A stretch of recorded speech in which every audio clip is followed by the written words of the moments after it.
She was a saintly woman, Mary, the mother of Jesus. She was a virtuous woman, a saintly woman. Kana ya'kulani ta'am, and they both ate food. We all eat food. Why does God Almighty want to draw attention to the fact that they both, mother and son, they both ate food? Because He's trying to tell you that anyone that eats food can never be your God, is not worthy of worship. In the Roman Catholic Church, they worship Mary as the mother of God. The Christians generally, they say Jesus is God, they worship Him. God Almighty says that they both ate food. In other words, if you eat food, you have a call of nature. You need the toilet. And if there's no toilet, you look for the rocks or the bush.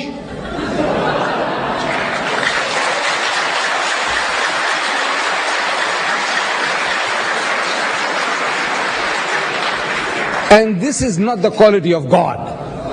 God doesn't go to toilets. He doesn't look for bush and rocks to excrete. He doesn't do that. Listen.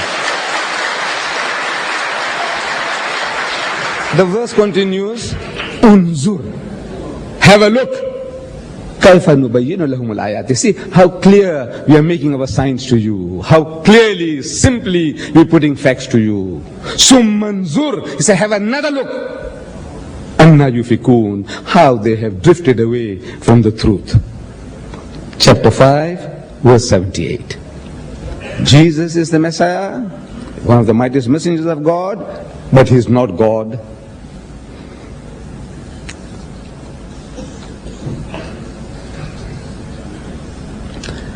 Then, in chapter 3, verse 45, God says in the Holy Quran, is qalatil malaikatu ya Maryam. Says, behold, the angel said, O Mary, inna Allaha yubashiruki bikalimatin minhu, that God Almighty gives you glad tidings, the good news of a word from Him. Ismuhul Masih, His name will be the Messiah, translated Christ. Isa ibn Maryama, Jesus the son of Mary. Wajihan fi dunya wal akhirah, held in honor in this world and in the hereafter. Wa min al muqarrabin, and of the company of those nearest to God. Again, that Jesus is the Messiah and is one who is closest to God, in the company of those nearest to God. We say, as the Christian might say, sitting on the right hand of God. But we will explain that not physically, not geographically, because God Almighty is not like a man sitting on some glorified chair, on a throne, and Jesus Christ on His side, on His right hand side, like a flea or a lice. No, no, no. In status, when the Easterner says, the man on my right hand, he could be on his left hand. But I say, in position of importance, this is my man, my right hand man. He can be sitting behind me, in front of me, on the side of me. As such, we say he is in the company of nearest to God. We accept that Jesus is the Messiah and is one closest, nearest to God.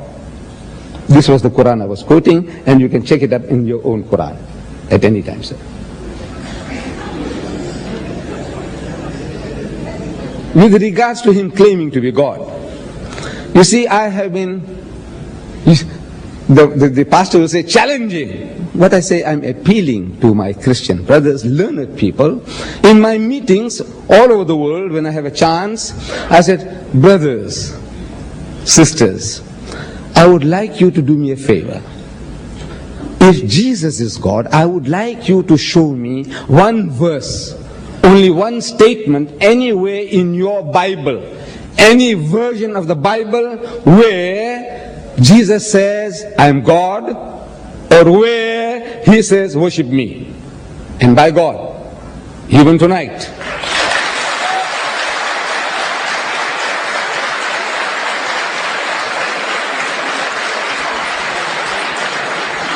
even tonight, if Pastor Stanley can open his Bible and tell me, say, come and read John 1:1. So what does it say? Does it say, in the words of Jesus, I am God, worship me? No. What does it say? that John is saying, in the beginning was the Word, and the Word was with God, and the Word was God. Ask Christian scholars, where did John get these words from? Decades before John, a Greek philosopher by the name of Philo, in his philosophy he wrote this formula. In the beginning was the Word, and the Word was with God, and the Word was God, which John copied into his Gospel. Gospel of St. John. And I have been asking learned Christians.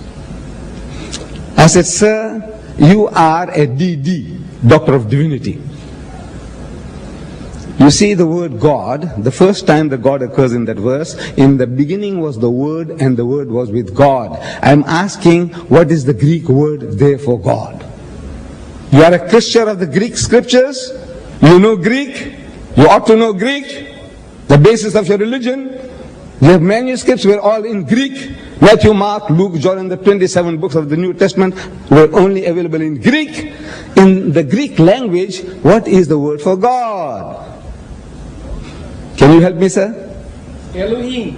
No, sir, that's Hebrew.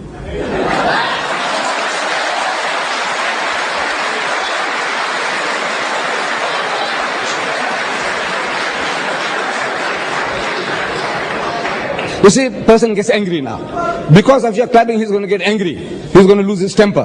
Please, take it easy. Please take it easy.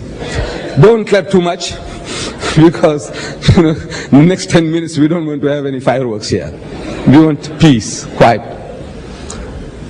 The word is theos.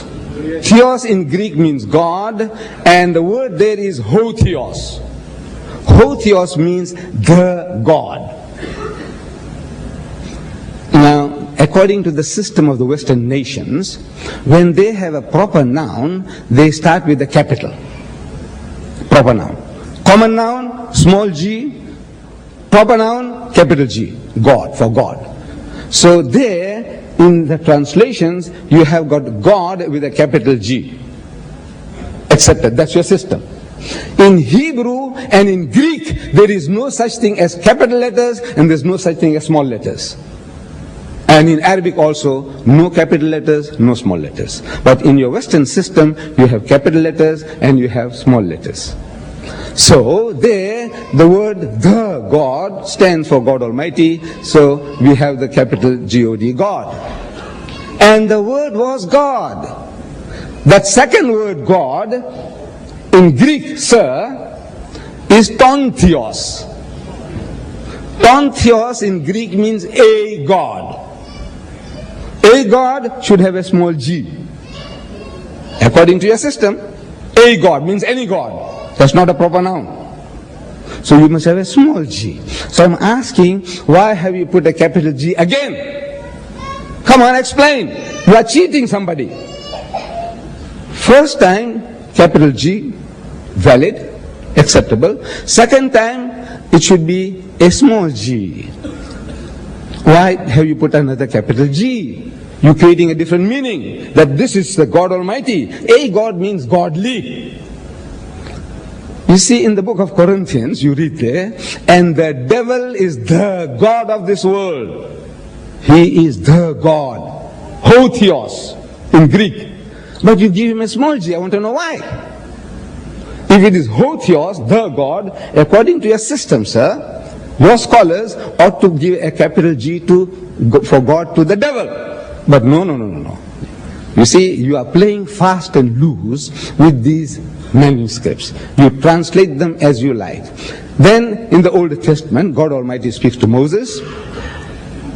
He tells him that, behold, I have made you a God to Pharaoh. That's Elohim. I have made you a God. And I want to know now, why have you given a small g? The devil ought to have a capital G, you give him a small g. Moses ought to have a capital G, you give him a small g. Where did you get the small g's and the capital G's from? It's not in Hebrew, not in Greek. This is what you want to believe and what you want the people to believe. This is not honest translation. So I say again, in the words of Jesus, these are not the words of Jesus. What does he say? Jesus says, My Father is greater than I. I'm quoting him. My Father is greater than I. He says again, my Father is greater than all. He says again, I can of my own self do nothing. I'm quoting, sir. What you have been quoting was Hebrews